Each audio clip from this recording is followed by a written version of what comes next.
Olá, olá, olá! Aqui é a professora Márcia, de História. Vamos falar de História? Nós iremos continuar a nossa conversa sobre o período entre a Primeira e a Segunda Guerra Mundial, quando surgiu em alguns países alguns regimes totalitários. Na última aula nós falamos sobre o fascismo na Itália e hoje falaremos sobre o nazismo, o nascimento do nazismo, ok? Então vamos lá. Primeiro, vamos nos orientar sobre o conceito de nazismo. Nazismo foi um movimento surgido entre 1934 até 1945 na Alemanha, liderada por Adolf Hitler. As principais características desse movimento são o totalitarismo, ou seja, o Estado era forte e disciplinado, acima de tudo, o antissemitismo, que seria o ódio aos judeus, e o arianismo. Este considerava os alemães uma raça pura, uma raça superior. Antes que prossigamos, deixa eu fazer uma observação. O nazismo e o fascismo são movimentos totalitários, porém têm características diferentes. Qual é a principal diferença do nazismo para o fascismo? É o arianismo, que eu tinha já explicado para vocês anteriormente. Então vamos lá. Primeiro vamos conhecer quem é o líder do nazismo alemão. Este que está aí na imagem é Adolf Hitler. Adolf Hitler nasceu em 20 de abril de 1889 na Áustria e morreu em 30 de abril de 1945 em Berlim. Só lembrando que, como ele não era nascido alemão, então ele veio da Áustria para a Alemanha por volta de 1913. Hitler, quando chega na Alemanha, o objetivo primeiro dele era se tornar um pintor.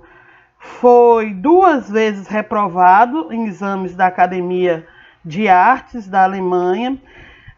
Depois que seus pais morreram, ele teve uma vida muito dura, boêmia também, e ele começou a tentar ganhar a vida vendendo seus quadros, vendendo cartões postais.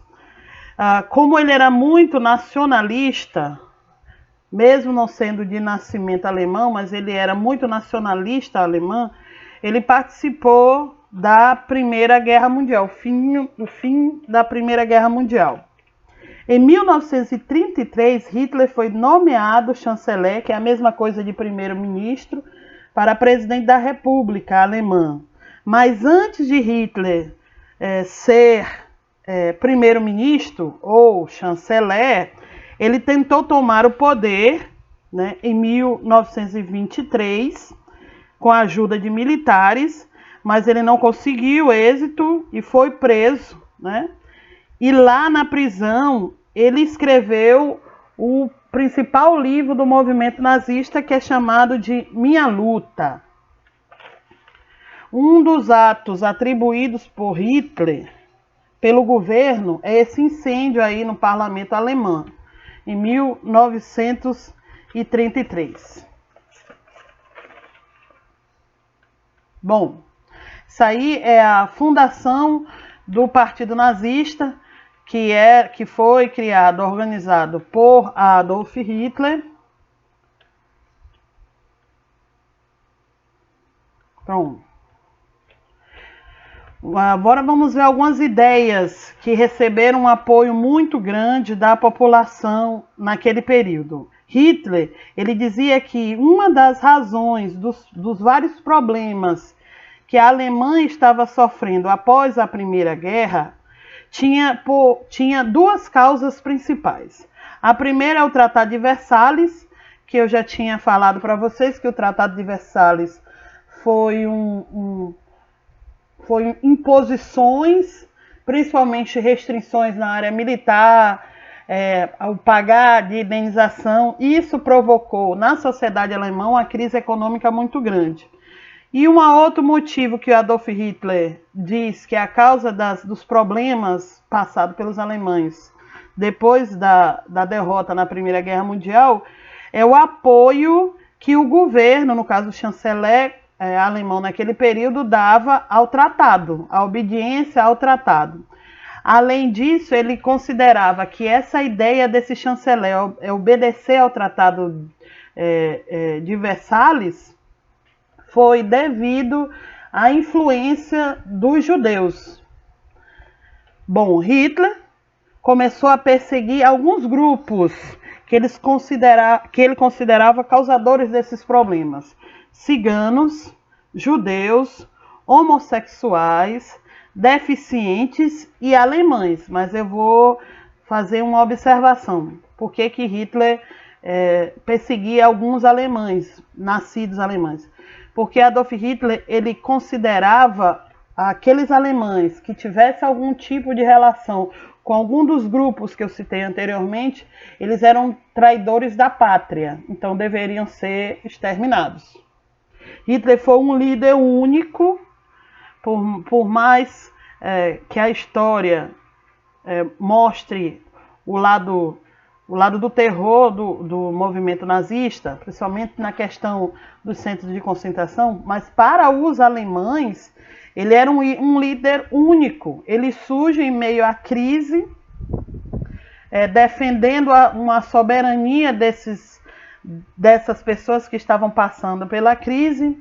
Então, para essas pessoas, para os alemães, Hitler era único e devido ao seu carisma, devido à sua prática de discursos que convenciam milhares e milhões de alemães, ele foi, vamos dizer assim, tornado ídolo para os alemães daquela época.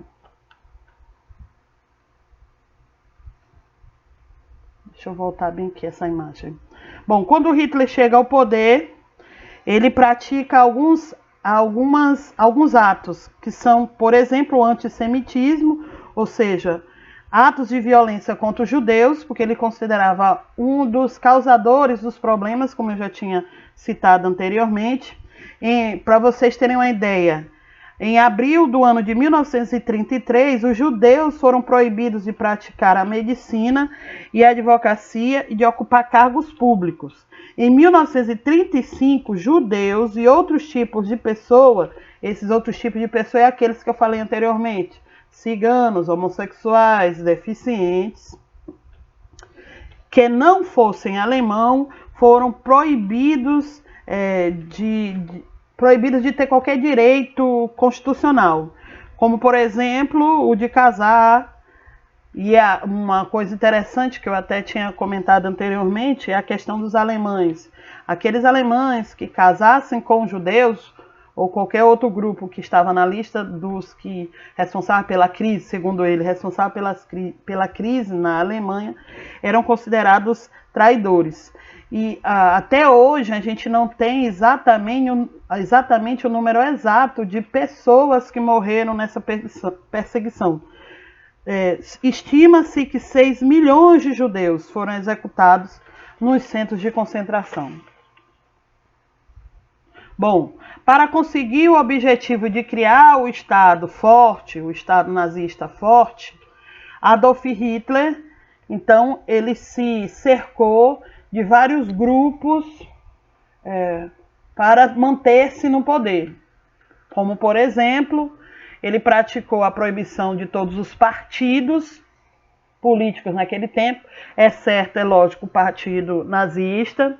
Ele criou milícias armadas, como a SA, SS, a Gestapo também ele criou. Ele praticou a censura aos meios de comunicação e o controle dos mesmos. Ele criou grupos de jovens que é chamado de Juventude Hitleriana, que espalhou as ideias nazistas por todo o território. E ele criou também o Ministério da Propaganda, para difundir a ideologia nazista através de filmes, de cartazes, de manchetes em jornais. Vamos falar de cada um desses grupos?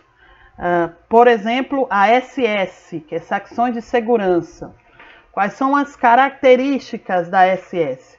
Inicialmente era uma guarda pessoal de Hitler. Eles eram extremamente violentos, principalmente pela preservação de Adolf Hitler. E a SS era os responsáveis diretos em dirigir o centro de concentração judeu, de extermínio dos judeus.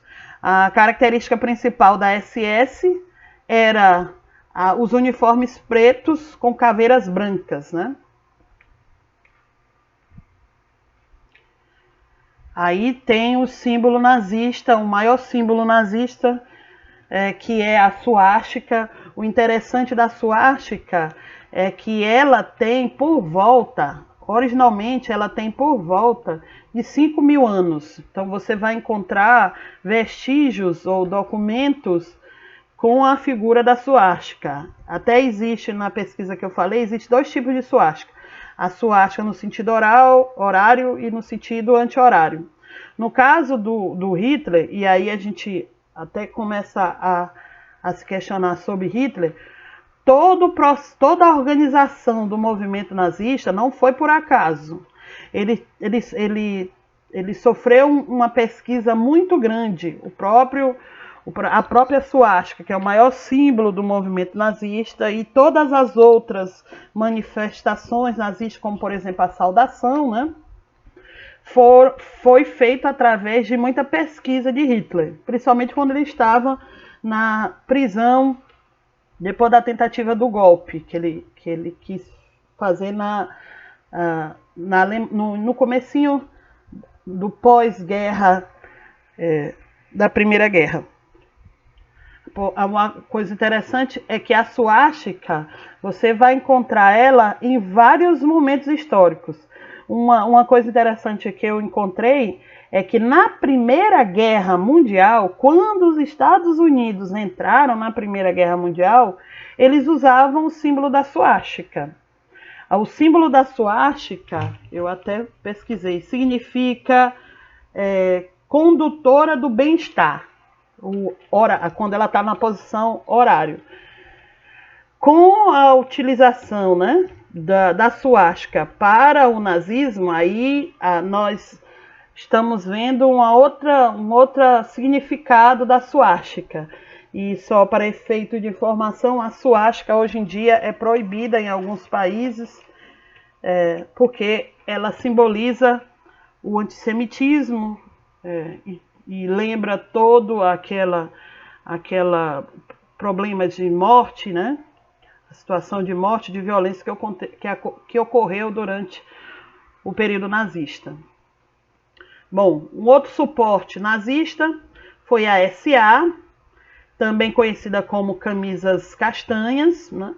Antes a gente falou sobre a SS, que era a camisa preta, agora nós estamos falando sobre a SA, que são as camisas castanhas. Eles tinham, a principal atuação era atacar os comunistas, os sindicatos, os judeus e militantes de outros partidos, né? Lembrando que uma das primeiras coisas que Hitler fez foi acabar com os partidos políticos, mantendo somente o partido nazista. Eles recrutavam desde adolescentes, crianças, 12 anos, a todos que se propusessem à defesa do movimento nazista.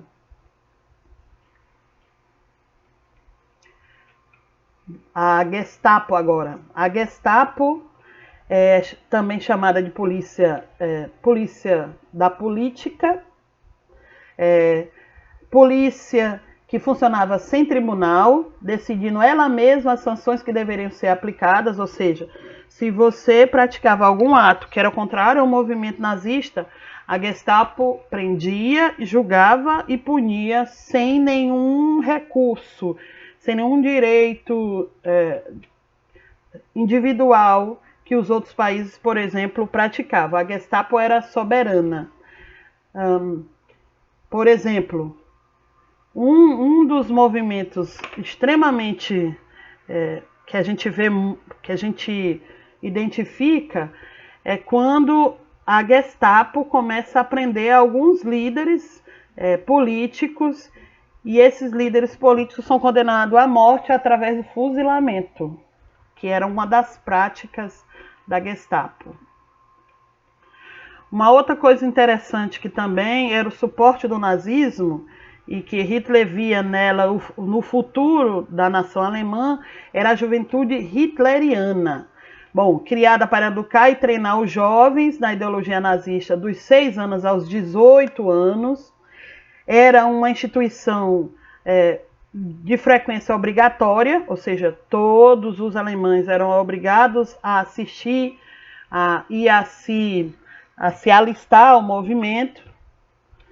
As mulheres faziam parte da Liga das Jovens Alemãs, onde aprendiam os deveres da maternidade e os afazeres domésticos. O que é bem interessante é que existiam escolas de treinamento de esposas naquele tempo. O objetivo principal das alemãs era dar à luz a alemães arianos, ou seja, uma nova geração nazista. Bom, como eu tinha falado para vocês, uma das bases, e aí vem a questão da sobrevivência da ideia nazista, vinha através do controle das propagandas. Então, o Hitler ele era muito bom nesse tipo de atividade. A propaganda era intensa, mas isso era utilizado tanto o rádio, como jornais, como panfletagens. Aí na imagem de vocês estão vendo aí um panfleto e um dos principais locutores do movimento nazista. Só lembrando que essa propaganda era controlada pelo Ministério da Propaganda, que fazia censura a toda e qualquer manifestação que fosse contrária a ideologia nazista.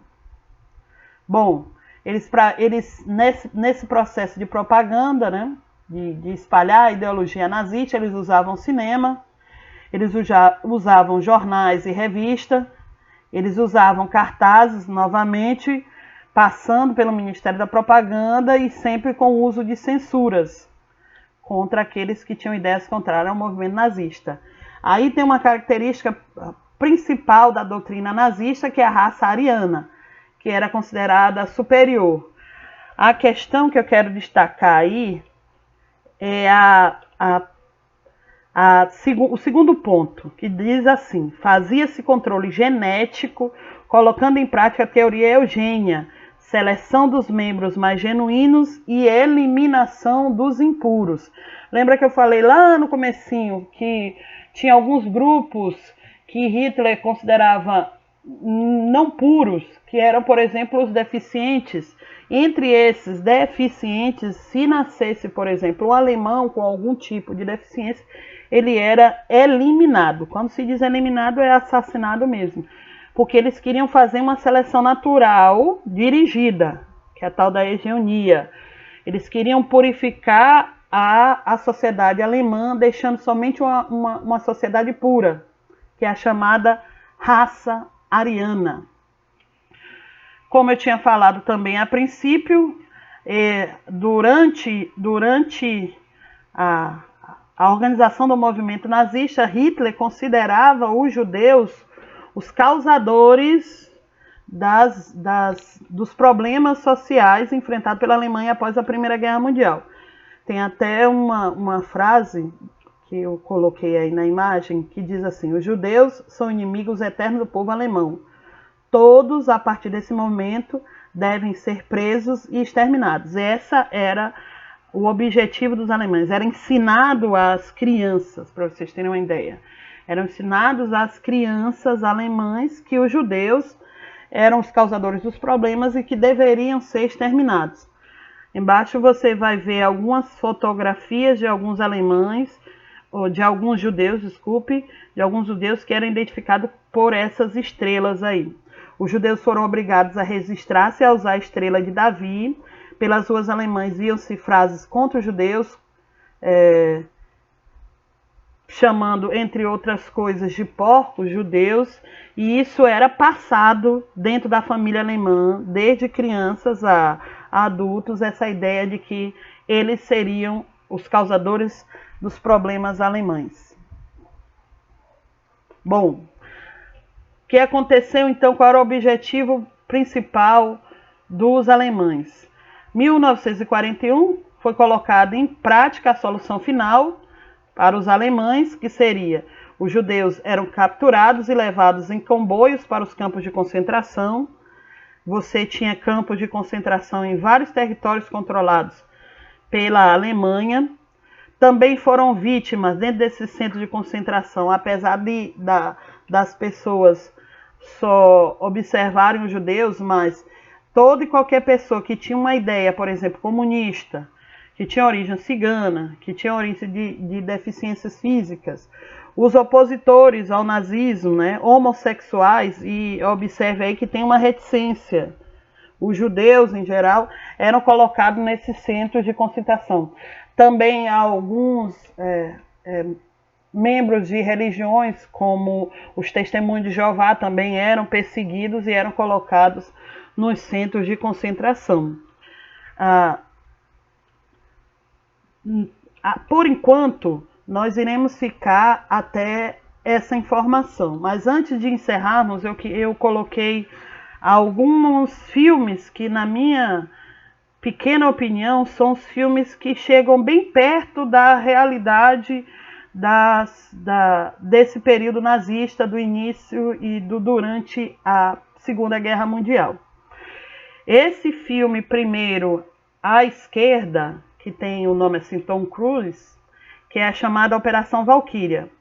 Esse filme é interessante porque ele mostra que nem todo alemão, e quando eu digo alemão, tanto a população como aqueles do gabinete de Hitler apoiavam o movimento nazista. Tanto não apoiavam que tentaram de várias vezes matar Hitler. E uma dessas operações, na tentativa de matar e acabar com o controle de Hitler na Alemanha, foi chamada de Operação Valkyria, que deu origem a esse filme. Ao lado tem um outro filme muito bacana, que é A Queda, Os Últimos Dias de Hitler, que fala do final da Segunda Guerra Mundial. É muito interessante. Abaixo dele tem duas crianças. Esse filme é emocionante, que é O Menino do Pijama Listrado, que fala justamente dos centros de concentração nazista.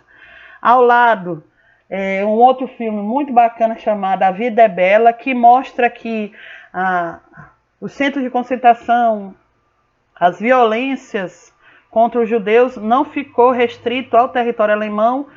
Então, todos os territórios dominados pela Alemanha sofreram, por exemplo, com o centro de concentração. E abaixo é na minha opinião, um dos melhores filmes, que fala da vida dos judeus, da perseguição dos judeus, a visão dos judeus sobre a Segunda Guerra Mundial. Esse filme é chamado de O Pianista. Então, a sugestão que eu dou para vocês, final, é essa. Bom, na próxima aula, antes que eu dê o meu até a próxima, na próxima aula nós iremos falar da Segunda Guerra em si. Agora nós estávamos falando só sobre o movimento nazista. Nas próximas aulas falaremos sobre a Segunda Guerra Mundial. Então, para isso, eu vou pedir que vocês pesquisem mais sobre o movimento nazista, sobre a Segunda Guerra Mundial, tanto usando o seu livro como outras fontes históricas, como internet e outros livros. E caso você ache que eu falei alguma coisa que não deu para compreender direito, ou que eu falhei em alguma informação, errei alguma informação, então entre em contato comigo pelo WhatsApp, que eu vou me corrigir. E aí, aproveitando as aulas semipresenciais, nós tiramos essas dúvidas e iremos nos corrigir, ok? No mais, Até a próxima. Fique em casa. Fique em casa. Tchau, povo.